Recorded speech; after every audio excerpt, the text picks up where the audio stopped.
И сейчас мне бы хотелось предоставить слово человеку, который сегодня по праву мог бы стать героем сегодняшнего вечера, поскольку он так же, как и Салих Ерзин, трудится и достигает новых высот, проживая в мегаполисе и показывая каждому, как мусульманин может преуспеть в этом и последующем мире. Дорогие гости, встречайте имам Хатиб мемориальной мечети Шамиль Аляутдинов. Добрый вечер. Мой брат мне говорит, тебе надо выходить, я даже не дослушал, кого приглашаю, сразу вышел. Брат сказал, надо сразу действовать.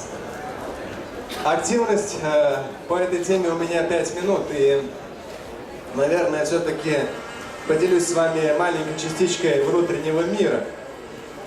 Мне час или два назад сказали, что нужно будет 5 минут сказать про активность, и за эти час-два много для меня произошло полезного. Я, наверное, хочу сказать лишь это в таком контексте. Мы с вами в жизни временами хотим быть активны, когда стремимся, соревнуемся с кем-то в школе, либо хотим получить какую-то там медаль, либо на соревнованиях, либо это университет, стать лучшим студентом. Мы стараемся достичь чего-то, когда у нас нет жилья или там, машины. Мы стараемся это заработать, стремимся, некая активность появляется. Но так, чтобы активность была активностью в высоком понимании этого слова, когда у тебя все нормально, все хорошо, и даже, возможно, очень сложно и очень трудно. Но ты остаешься быть активным с учетом тех целей, которые перед собой поставил, и они намного выше твоих возможностей. Вот реализуя эти цели, на самом деле мы сталкиваемся с очень тяжелыми внутренними конфликтами, надломами, где-то ранами. Не всегда нас могут понять, не всегда нас могут до конца уловить всю нить того, что мы хотим сказать или изложить. И вот в эти моменты очень важны те люди, которые рядом с нами.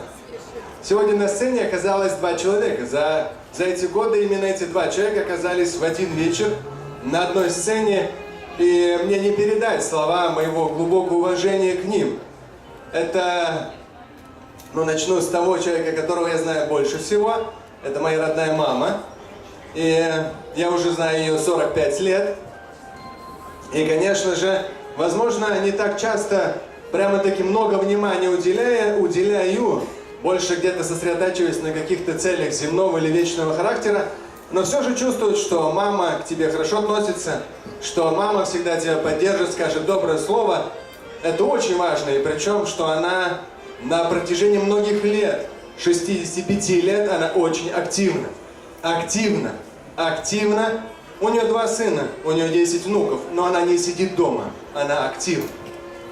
В том же самом центре Дар занимается в том числе обучением детей.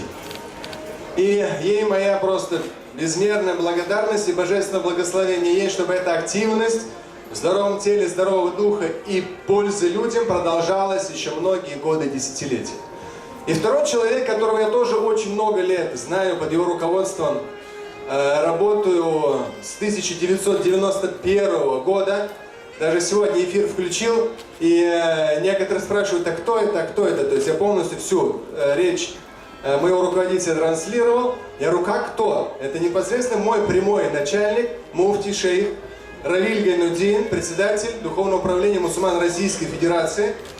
И, то есть, мне, например, было очень приятно видеть, что хоть как-то, но замечает общество тот громадный вклад, который вложил этот человек за последние более 3 десятков лет не только в Москву, а вообще мусульманский процесс в России.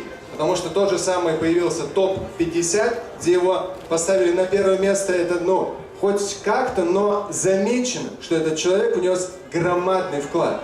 И, возможно, многие из вас, видят его на сцене, все это хорошо и так далее, но вы не понимаете, сколько за этим, внутри этого, очень много активности. В свое время, сейчас мы видим, соборная мечеть Москвы, она большая, она обновленная. Здесь показывали того человека, который более 100 лет назад способствовал появлению мечети. На тот момент самый лучший, хороший, удобный, уютный, но деревянный. И вы не знаете, с каким сопротивлением столкнулся мой руководитель, когда, видя, что это деревянное уже разваливается, и что на этом месте, именно в центре Москвы, должно появиться что-то глобальное, это очень сложно. Я думаю, что если вы хотя бы на $1 миллион реализовали проект на пользу людей, вы поняли, насколько это даже не вопрос денег. Это вопрос такой активности и преодоления сопротивления, когда ты что-то делаешь необычное. В том числе и среди татар, и среди мусульман. Такое было давление. Я изнутри порой это чувствовал, видел. Это давление нужно было преодолеть одному человеку. Да, есть замы, да, есть помощники, да, возможно, есть поддерживающие где-то в государственных структурах. Но здесь должна была быть одна личность, которая просто пробьет это сопротивление. И там не только даже вопрос финансов. Все то, что под землей, вообще документы, все это, там согласование, это просто глобальная работа. Мы заходим в эту мечеть. Мы удивляемся, Московская соборная мечеть большая, но за этим громадная активность. Это всего лишь один из проектов муфтия шейха Равиля Гайнуддина. Лишь один из многих десятков. Московская мемориальная мечеть. Да, может быть, я здесь имам 22 года последние, но только с подачи непосредственно поручения моего руководителя, муфтия Равиля шейха Равиль Хазрата Гайнуддина. Но нюанс, опять же, эту мечеть тоже не хотели строить. И сопротивление было глобальным. С чего эта мечеть, зачем здесь, на Поклонной горе и так далее.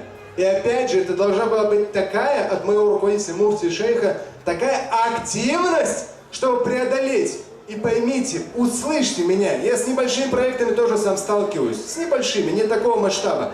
И я очень хорошо знаю, что происходит в душе человека. Когда у тебя уже на исходе силы. Здесь какие-то сложности, там другие сложности, третьи, пятые. И все равно ты стараешься своей активностью пробить те или иные сложности, препятствия. Это не какая-то легкая жизнь, это активность. Но эти два человека, особенно мой руководитель, в масштабе Российской Федерации особенно, и в том числе, когда вы столкнетесь с уважением, какое высокое уважение к нему в странах СНГ и далее, в Европе. Так вот, активность на протяжении десятилетий, не просто сидеть в кабинете, а проект за проектом открывать его и реализовывать. И вот эта активность, когда ты не даешь себе внутри сломаться, и, в общем-то, некому, ты на самом верху находишься, некому тебя поддержать. Ты должен других поддерживать, по сути дела. Ты уже, это преодоление внутреннее, предоставлен ты себе и пред Всевышним. И вот здесь уже, да, таваккуль, умение положиться на Всевышнего, но и умение выстоять в своем желании, довести начатое до победного конца.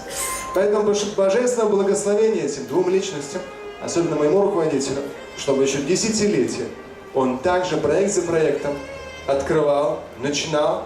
Его команда в этом активно принимала участие, разгружая его, и также до конца силой своей активности, силой своей молитвы доводил. Чтобы все-таки потенциал Российской Федерации, который на самом деле огромен, он все больше раскрывался. Вообще для россиян, для иностранцев и особенно, в том числе, для местных граждан, которые являются мусульманами, в том числе. Это раскрывалось. Но учтите, 2 человека, 3 человека, активность должна быть в сердце каждого из нас. Каждый на своем уровне. Дети ли это, подъезд, дом, улица, школа. Если это активность, что не поговорка русская «моя хата с края, я ничего не знаю». Нет. Активность, умение довести начатое, взять выше твоих возможностей и довести начатое до победного конца, не ломаясь изнутри, не разочаровываясь ни в ком. Дай Всевышний, чтобы таких людей у нас становилось больше, а те, кто с нами в таком уже состоянии, они были все дольше с нами. Вальхамдулиллахи раббил алямин. Аминь. Аминь.